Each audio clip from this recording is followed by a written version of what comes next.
Сегодня мы отправляемся в путешествие в британский город, который многие проезжают мимо, устремляясь к пляжам Девона. Но при этом он хранит столько историй, что и хватит на целый сериал. Здесь замешаны император Римской империи, и Джон Роллинг, подарившая нам Гарри Поттера, и группа Coldplay, и даже наш город Ярославль, столица Золотого Кольца. Давайте погуляем, осмотримся и погрузимся в невероятную историю. Прям обалденная улица, рад, что свернулся. Да? И по левую сторону я как бы в прошлом, а по правую в будущем. Хотя ненадолго я в будущем. Здесь вот дальше какой дом наклоненный. Да, вы знаете, напоминают немного вот эти улицы, они немного напоминают Йорк.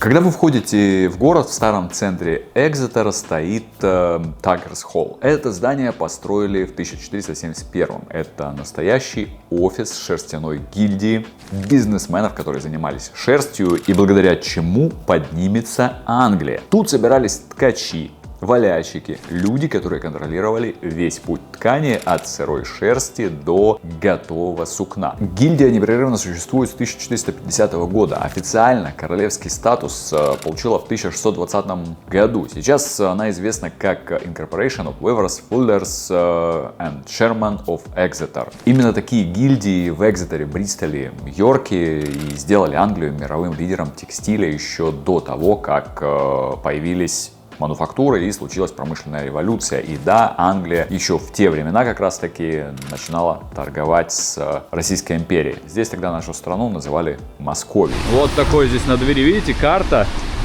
Англия, корабль. Да, о чем это нам уже говорит? История торговли, корабли, да. Это здание, вот посмотрите на него, 1450 год. Fine Hall, Tuckers Hall. Tuckers Hall построен в 1471 году, а вообще здесь, в Экзетере, чем на весь мир знаменит Экзетер? Давайте посмотрим. Сейчас, это я находил. Короче, 1450 год. Представили, середина 15 века. Здесь строят уже вот такие здания, и здесь идет торговля шерстью. В этом здании находится шерстяная гильдия, ее называли. То есть торговцы шерстью, тканями. И Экзетер тут буквально полчаса, и ты на море. Здесь реки. И вот карта. Карта города. Вот этого средневекового. Экзетер сыграл ключевую роль в переходе Англии от средневековой шерстяной экономики к современной финансовой системе. Если в XIV веке главным европейским финансовым центром была Флоренция, то в 17-18 веках Экзетер стал одним из важнейших текстильных и денежных хабов Англии. Основой этого богатства была шерстяная ткань. Благодаря пастбищам Девона и удобным речным путям Экзетер превратился в центр производства и экспорта шерсти. Около 1700 года город производил значительную часть английской шерстяной ткани, а торговля с Испанией, Португалией, Нидерландами и другими странами требовала огромных объемов оборотного капитала, кредитов, векселей и валютных операций. Именно здесь особенно хорошо видно, как купцы постепенно превращались в банкиров. Когда торговля стала слишком масштабной, чтобы постоянно зависеть от Лондона, в Экзетере начали появляться провинциальные банки. В 1769 году был основан The Exeter Bank, один из первых специализированных банков за пределами Лондона. Он обслуживал прежде всего текстильную торговлю. Рядом с часовней находятся тоже вот такие интересные дома, и особенно вот это здание, да, дальше тоже. И здесь вообще все вот эти фасады, дорогие, красивые, они говорят нам о чем? 17-18 век. Экзетер был богатым городом, как раз вот из-за торговли. Очень много шло торговли по рекам, но потом индустриальная революция, начали строить большие корабли, все больше, больше, больше, торговля шла больше, больше, больше, и поэтому нужно было уже там мелкие реки, они уже не справлялись, да, плюс в Англии, кстати, большая, очень сильно развитая система каналов, вот, и из-за этого, почему спад случился у многих городов, потому что кораблики, которые маленькие были, да, торговля, вот там шерсть, там еще что-то, да, а потом корабли становились больше, уже нужны были более крупные порты, нужны были, и уже как бы маленькие города их обходили стороной, и многие города, как бы они так приходили, ну, я не буду говорить в упадок, но они уже как бы не имели такой значимости, как это было до индустриальной революции. Важнейший пример банковской эволюции Англии – семья Беринг. Предки принцессы Дианы. Иоганн, он же Джон Беринг, приехал из Бремена в Экзетер в 1717 году и стал успешным шерстяным торговцем и производителем. Его сыновья Фрэнсис и Джон Беринги перенесли семейный капитал в лондонскую коммерческую и финансовую сферу. И в 1762-63 годах основали фирму Джон и Фрэнсис Беринг Company, позднее известную как Беринг Brothers или Беринг Банк. Он стал одним из самых влиятельных торговых банков Британии, конкурентом банка Ротшильдов, а вырос напрямую из экзетерского шерстяного капитала. Беринг Банк стал символом того, как капитал, накопленный в региональной торговле тканями, мог превратиться в международные финансы. В 19 веке Беринг участвовал в крупных государственных займах и международных сделках, сыграл ключевую роль в финансировании Louisiana Purchase, покупки Луизианы Соединенными Штатами. Так Экзетер стал мостом между старой купеческой экономикой и классической британской банковской системой. Шерсть создала капитал, международная торговля создала потребность в кредитах и платежах, а семьи вроде Берингов превратили этот опыт в новую финансовую инфраструктуру Британии. Вот обратите внимание, дома, они как бы расположены один дом, второй дом, как бы один дом над другим. Это вот как раз говорит о том, что город холмистый. Город холмистый, и вот даже здесь вот один уровень дороги, мост, и вот здесь уже мы пойдем по улице, она уже выше идет по уровню. Такой интересный город, он не в плоскости находится. Сейчас я здесь по лестнице поднимусь и попаду на следующую улицу. В Экзетере до сих пор сохранились стены, которые помнят шаги римских легионеров. Здесь и осколки былой мощи нормандских завоевателей, и узкие средневековые улочки, на которых кипит жизнь. А в центре всего этого огромный готический собор, который можно считать одним из самых красивых в Англии. Экзетер – столица графства Девон на юго-западе Англии. Город на реке Экс. Дословно значит крепость на воде. Крепость здесь основал второй августовый легион, один из старейших и наиболее известных легионов Римской империи. Во время вторжения в Британию в 43 году нашей эры командовал легионом Веспасиан, будущий император Римской империи. Под его началом легион захватил более 20 кельтских поселений и остров Уайт. Легион использовал Экзетер в качестве своей основной базы. А как вам такая штука? Вот я на главной улице, на Хай-стрит, и сюда я должен пройти через портал. Здесь еще одна церковь, я так полагаю. Прохожу через вот ниже, главное головой не удариться. Вот такой портал, и я прохожу через него. Вот так это выглядит.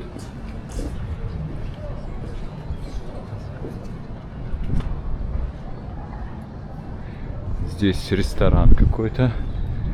А? Как он?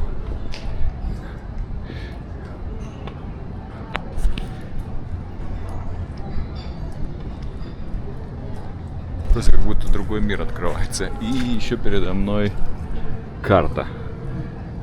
Улицы, карта, что где находится. Ага, тут магазины. То есть вот это вот магазины, видите?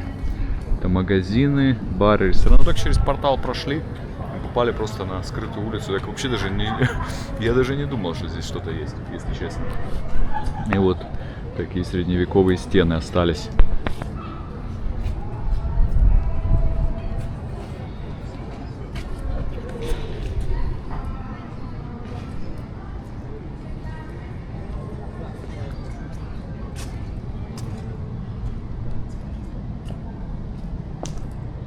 Круто, как сделано. Различные находки.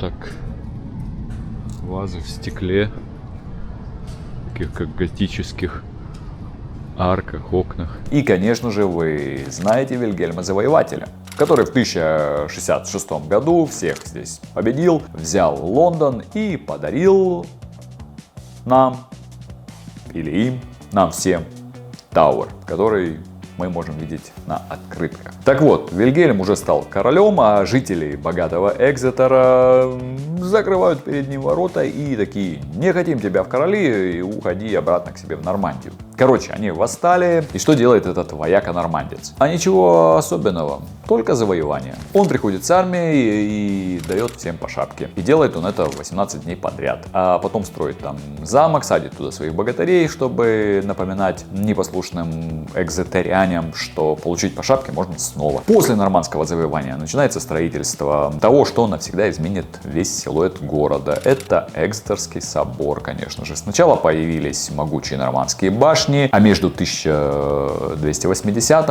и 1370 годами он обрел свой нынешний потрясающий готический облик. Короче, его строили ого-го сколько. Собор на самом деле уникальный. Его неф самый длинный непрерывный сводчатый потолок в мире. А на западном фасаде вас встретит целая толпа каменных фигур. С 16 по 18 век Экзетер был сердцем английской торговли шерстью, одним из богатейших городов королевства. На набережной появляется таможня, а в 1566 году был прорыт судоходный канал, который сегодня является оживленным местом отдыха. Мы привыкли слышать о Нотр-Даме, о Вестминстерском аббатстве, Санта-Мария-дель-Фьоре в Флоренции.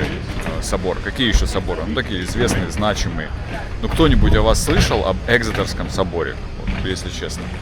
Вот это один из самых значимых соборов Средневековья. Вот на многих фигурах уже не видно лиц, да, то есть время не щадит никого. Вот посмотрите, да, насколько огромный собор, и вот даже такие мелкие детали. Даже такие мелкие детали, вот размером, да, с ладошку. Собор — это не только вот собор, вы зашли в церковь, помолились, посмотрели на священников, священник на вас посмотрел. Если обойти вот этот собор здесь в Экзетере, улочки вот эти старые, здесь вот, пожалуйста, домики, здесь, кстати, живут в этих домиках, написано квартиры. Дальше тут кафе есть. Давайте покажу, что такое церковное кафе. Булочки, пирожки, да? Сейчас зайдем, посмотрим.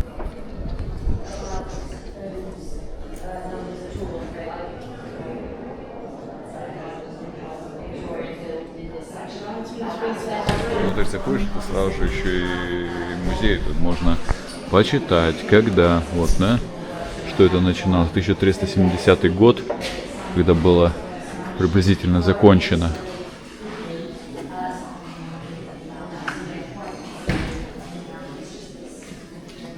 Вот я не просто так упомянул Вестминстер.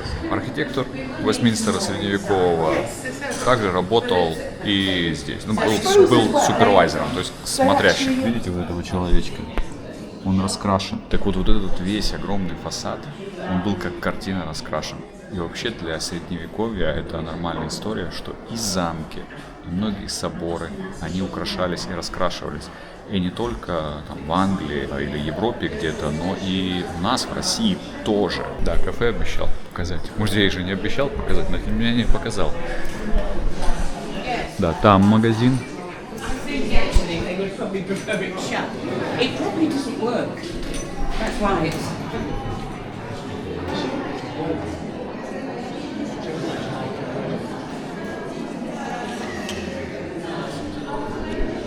Я вот вам так скажу, поменьше, конечно, но что-то мне напомнило вот холл, где в Гарри Поттере кушали они. Я был там, вот, снимал, даже большой такой красивый холл.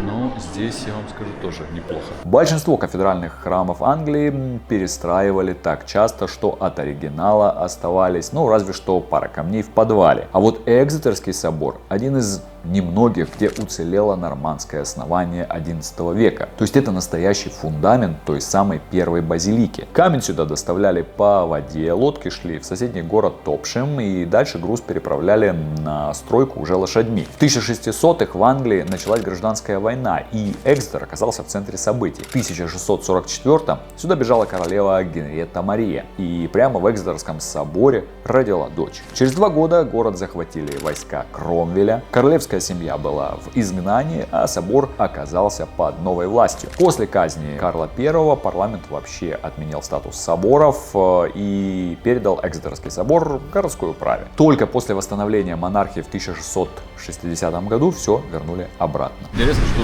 буквально переходишь через дорогу от собора, и сразу же висит табличка, которая нам говорит о чем? О том, что здесь было римское поселение, римский форум, были римские бани, представляете? То есть здесь уже римляне жили еще с 60-х годов, то есть датируется 60-ми годами, не 1960-ми, а просто 60-ми. Сегодня Экзетер — это и оживленный культурный центр с независимыми театрами и галереями, и престижный университетский город, где учился Крис Мартин из Coldplay. Экзетер — это и город, где когда-то пропускал кружечку Фрэнсис Дрейк, знаменитый английский мореплаватель, пират, капер и вице-адмирал, ставший первым англичанином, который совершил кругосветное плавание. Он прославился дерзкими нападениями на испанские колонии и сыграл ключевую роль в разгроме испанской непобедимой армады. И, кстати, где зависал Фрэнсис Дрейк? Здесь в Экзетере есть паб, который работает с 14 века. Называется он The Ship Inn. Короче, корабельный трактир. Сюда заходили моряки, купцы. Тогда Экс был настоящей торговой артерией города. И вот с этим пабом связана любимая английская легенда. Считается, что здесь бывал Фрэнсис Дрейк. Дрейк был местным из Девона, и в Экзетер он регулярно заезжал между своими приключениями. Есть ли документ, что он сидел именно за каким-то определенным столом с кружкой эля? Ну, конечно, нет. Но в 15-16 веках у моряков его уровня выбор был небольшим. Если капитан оказывался в Экзетере, он почти неизбежно попадал сюда. Просто какие-то фантастические пабы. Я не знаю, сколько лет этому зданию, но предполагаю, что лет 500, судя по тому, как я здесь... ну да, вот так. 1587, да? Если вы будете в пабе The Ship Inn, обязательно сядьте возле одной стены. Там можно увидеть настенную надпись. Легенда, которую связывают с именем сэра Фрэнсиса Дрейка. На стене выгравирована фраза Next to my own ship, I do most love that old ship in Exon. Помимо моего собственного корабля, я больше всего люблю тот старый корабль в Экзетере. Согласно легенде, Дрейк бывал в The Ship Inn в 1587 году, незадолго до отъезда в Плимут, где Англия готовилась к противостоянию с испанской армадой. Эта история придает пабу особую атмосферу и связывает его с эпохой великих морских походов и английских историй 16 века. Однако историки относятся к этой легенде осторожно. Документальных подтверждений того, что Фрэнсис Дрейк действительно написал эти строки или часто посещал The Ship Inn, не существует. Многие эксперты считают надпись скорее красивым маркетинговым ходом 19 века, созданным для привлечения путешественников и любителей исторических мест. Тем не менее, легенда о Дрейке остается важной частью образа The Ship Inn. Даже если ее подлинность вызывает сомнения, она помогает сохранить романтическую связь паба с морской историей Англии и делает это место особенно привлекательным для туристов. Ганди-стрит. Такая улица пешеходная, узкая, и вот такой улочкой. Куча всяких кафушек, интересные магазинчики цветочные. Вот красная панда. Можно купить себе булочки, да, всякие с начинкой. И стоит очередь из ребят. Это не единственный уникальный паб в Экзетере. Как вам такое название? Голова турка, Turk's Head. Это один из старейших пабов Великобритании. Считается, что таверна на этом месте работает аж с 1289 года. Само здание имеет статус памятника архитектуры и хранит более чем 700-летнюю историю. В городском документе того времени говорится, что здесь построили таверну для строителей и посетителей соседней ратуши. Экзетер Гилдхолл, на минуточку, старейшее действующее муниципальное здание в Великобритании. Оно расположено на главной улице Хай-стрит. Центр гражданского управления городом уже более 600 лет. А первые упоминания о здании на этом месте датируются 1160-ми годами. Название The Turk's Head, голова турка, появилось в 1569 при продаже здания. В старой английской традиции это было не столько про реальных турок из Турции, сколько про образ турка, как восточного мусульманского противника или просто экзотического персонажа. Такие названия пабов, как Turk's Head или Saracens Head, голова турка или голова сарацина, часто связывают с памятью о крестовых походах и европейскими представлениями о сарацинах и турках. Одна из легенд связывает название с турецким пленником, которого якобы держали здесь, а здание использовали как тюрьму. В 19 веке паб посещал Чарльз Диккенс. Считается, что именно здесь писатель нашел вдохновение для создания колоритного персонажа мистера Харриса в романе «Посмертные записки» Пиквикского клуба. Еще одно крутое знание, сейчас узнаем его историю.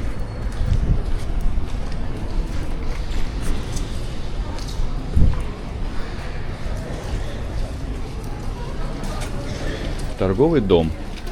Тоже дом гильдии и торговый дом.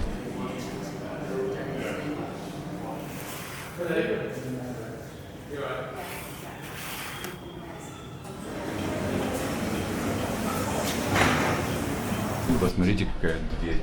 Сейчас, кстати, здесь в музее, здесь внутри сейчас музей находится. Находятся некоторые реликвии. Вот, допустим, шапка. Тут ворота, герб. Написано «Подарено городу». Церемониальный меч подарен. И подарена шапка, вот эта шляпа. 1497 год. 1497 год. А дверь какая просто.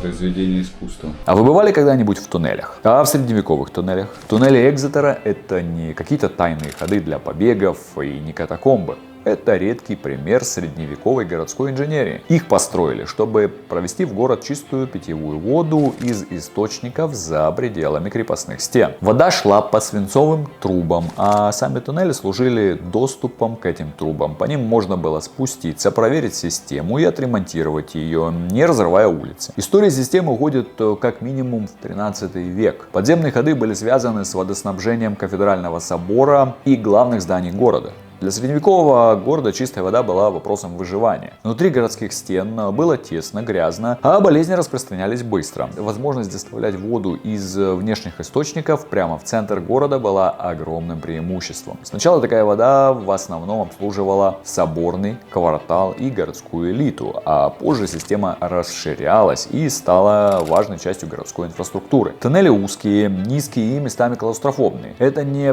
прогулочные подземелья, а скорее рабочие проходы для обслуживания труб. Именно сегодня посещение проходит только с гидом. Посетителям выдают каски, а маршрут ведет по сохранившимся каменным и кирпичным сводчатым ходам по центрам Экзетера. Подобная система подземных проходов для водоснабжения — большая редкость для Британии. А то, в каком виде она сохранилась, вообще уникальность. Мне кто-то сказал, что Экзетер не очень туристический город, но на самом деле я здесь уже встречаю, пока гуляю, несколько людей, которые причем сами ко мне подходят и спрашивают, откуда ты приехал. Ну, видят камеру.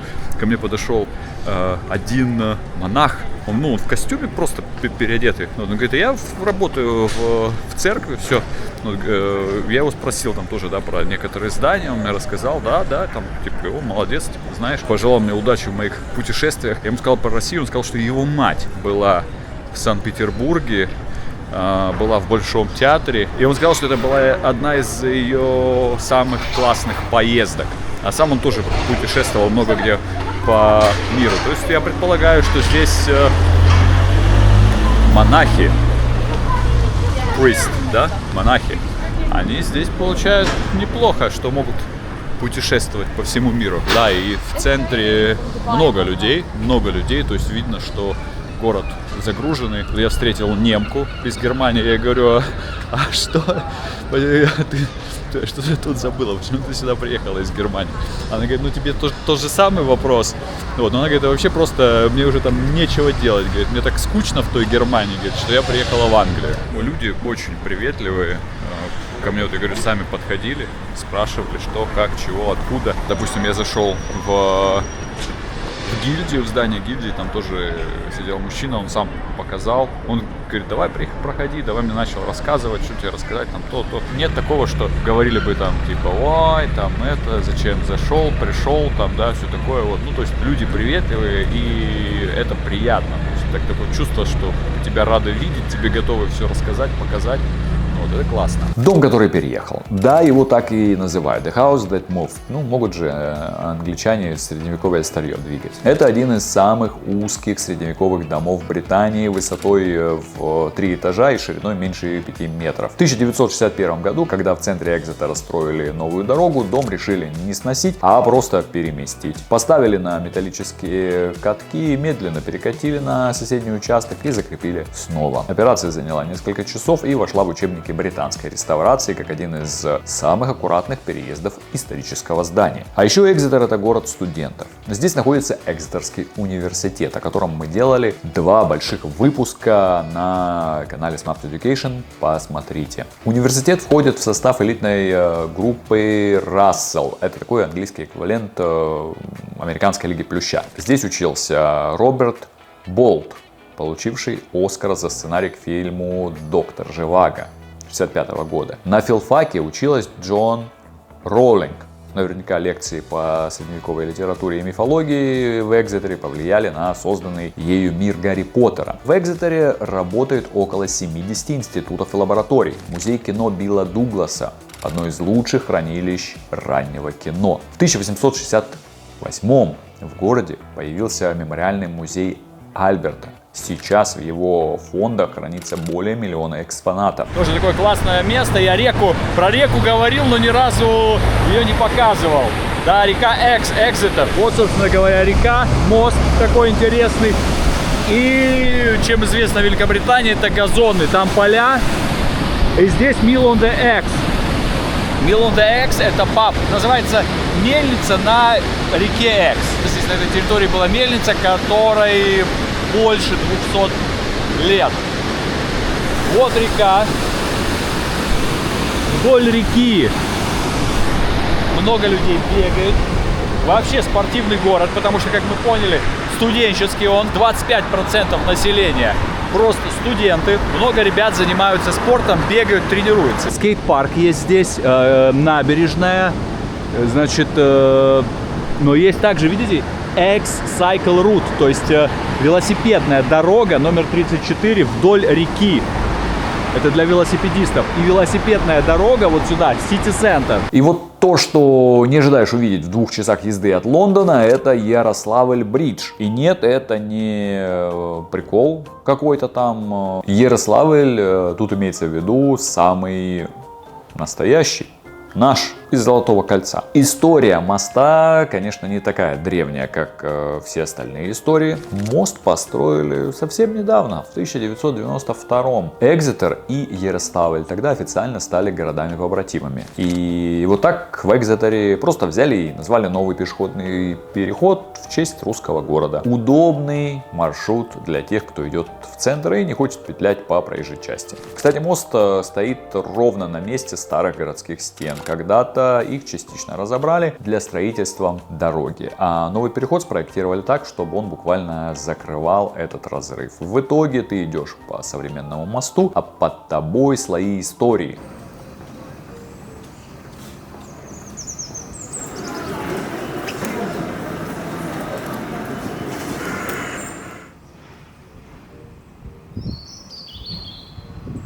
Спасибо за просмотр. Заходите к нам на второй канал Smaps Education, где мы сделали 2 выпуска об университете Экзетера. Вы можете посмотреть, что такое настоящий британский кампус. Большой выпуск в 2 частях. Да, заходите на сайт www.smaps.ru, там вы можете выбрать учебное заведение для себя за границей. До встреч в следующих выпусках.